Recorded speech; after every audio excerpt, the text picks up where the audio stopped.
Въпрос номер 4. Употребявала ли си амфетамини, докато си била бременна с дъщеря си Симона?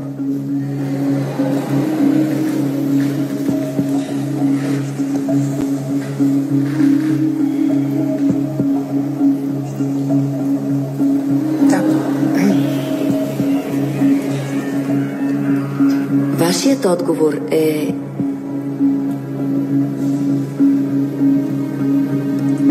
истина.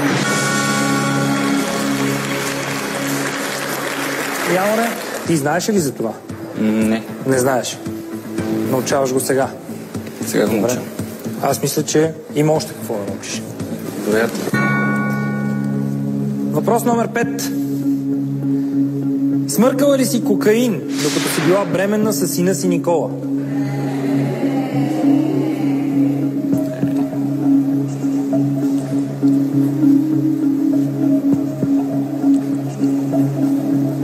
Да.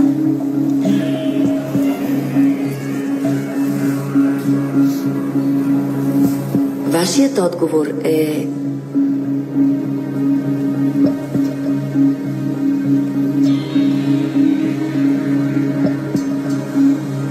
истина.